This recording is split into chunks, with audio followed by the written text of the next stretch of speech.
Hello, and welcome to Senior Art Strokes. I'm Angel Mercado. When you can capture, when you're sketching, that is, if you're into drawing, when you're drawing, you're sketching, and you're trying to capture the light, let's say an afternoon autumn light, it feels so good when you can do it, when you can see the results. And when you cannot do it, feels like, you are missing a step there, a link. And that's what I want to show you today. Today I want to show you how we can capture this autumn light or fall light. This sketch, I did this many years ago. This when I was painting mostly. And most of my sketches were geared towards the painting. So I always had paintings in my mind, oils, that's what I did. Today I'm doing the same sketch for a whole different intention, and that is to help you out, to show you my process. That is what I want to share with you today. How we can capture an afternoon. Also, we're going to be touching a little bit about perspective and how you can see values, how you can see tones. That is so important. And how, of course, how to transfer that from your vision to the paper. And you're going to be surprised how easy it is, because you don't really need to have rulers or complicated angles to do all of this. Before we go, please go to the description box and you're going to find a free guide there on how to start a composition, how to compose a drawing. Something that could be very overwhelming maybe to some people new at this, so you will find it very useful. If you use it though, if you practice. That's pretty much all of this is practice. So I'm showing you the exercise and then it's up to you how to practice. Remember to give me a like and subscribe. Thank you. This is my channel. Thank you also for yourself, because I have tons of videos there for you to see. Okay, so now let's go and see how we can do this.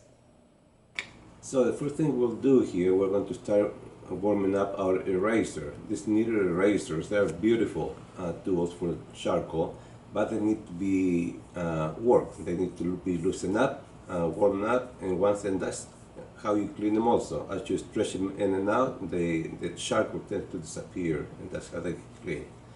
And now after you know it's warm, then you can start. I'm showing you here some tips. You can mold the eraser to make whatever markings you might need in your sketch. So there you can a few ideas, so you can have an idea what I'm talking about. And then what I like to do next is start we'll do a border around the page. That way we can save some white, and we're going to be using a 2H. The 2H pencil is very light and light, but it's hard graphite. That's why it draws so light. And do it with a very light hand too, because you don't want this to dark. The benefits you're going to find out if you do this. You never need to use a eraser to erase mistakes. That's what's beautiful about it. And now what I'm doing here, since there are some houses, and it's a 1 point perspective, I'm trying to figure out where the line is going to go to the vantage point to the left of the drawing. So we'll have a 1 point perspective.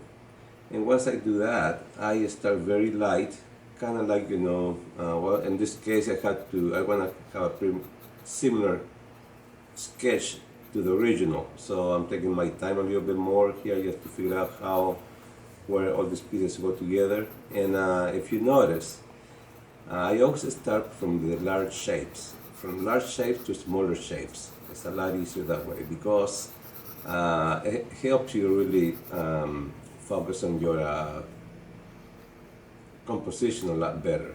And the more this comes, with practice. As you practice, you're going to find this a lot easier to do. Maybe now it's a little bit overwhelming, but don't worry about it. Like anything else, the more you practice riding the bicycle, the better you got, and the faster you want to go. So it's the same thing here. Another thing, especially at the beginning of my sketch, I don't think about sketching one roof, two roofs. I'm trying to figure out how can I get one large shape out of this, and that's what I'm doing. Just connecting all of the roofs together just to get one shape. Now, why do you see me squinting like this when I'm talking to you? It's something that I do really not even thinking about it anymore. Because when you squint, that is when you can see values, in between lights and darks. You get rid of all of the details and they just become shapes, masses of different tones. So that's the best way to do compositions. So I've been doing this for 30 some years, so I'm so used to just doing this, not even thinking about it. So if you see me like this, it's not because I'm upset and never want to be here. It's just, that's the way my eye got trained to do so during my awakening hours. Okay, so now what I'm doing, once I know where every piece is going to go, then I start darkening it, and at this time I switch pencils to a number 6 pencil, which 6B, which is very light, and the graphite is very light, so it's going to get a lot more darker lines. And at the same time, you don't have to be very hard-handed. Just go light and start with your lighter marks until you know for sure you need a dark line. Then you use darker lines, so just a little more pressure. But other than that, just stay as light as you can.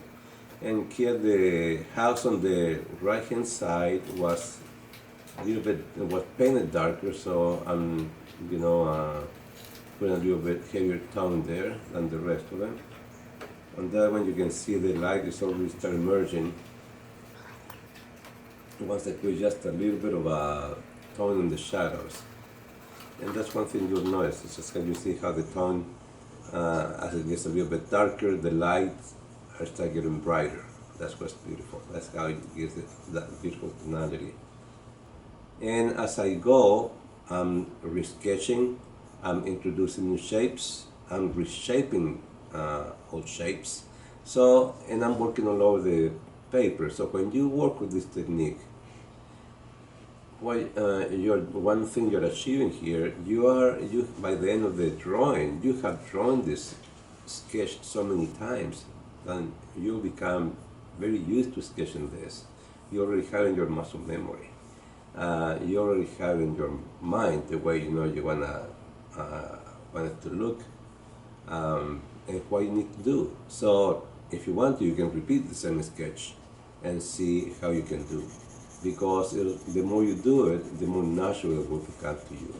So as I'm introducing a little bit of details and buildings, I'm now darkening the background a little bit and the ground itself, showing some details. Just like I said, try to work with bigger shapes.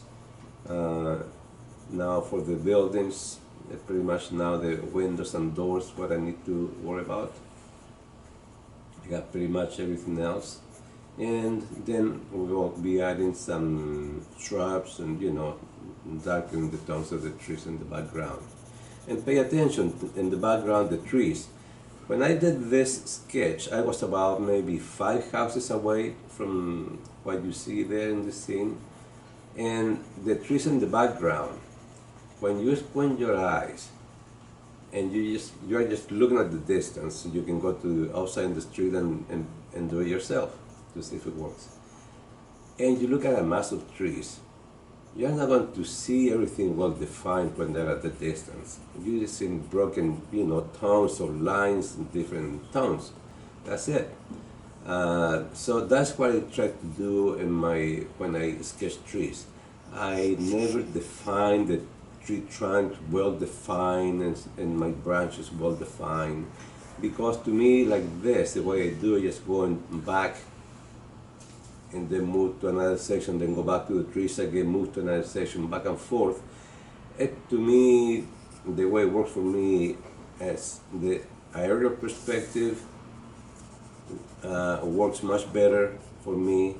The illusion of distance works a lot better because it looks more organic.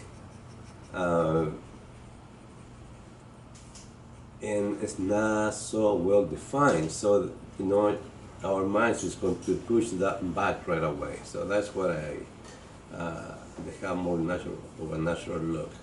That's why another reason why I like this. I approach my trees that way. And now, as you can see, I'm just darkening and darkening more and more areas, just adding details as I go and redefining. And this is up to you how far you want to go with them. So. I hope you enjoyed this video. I hope you're going to use it, and I hope I will be seeing you again.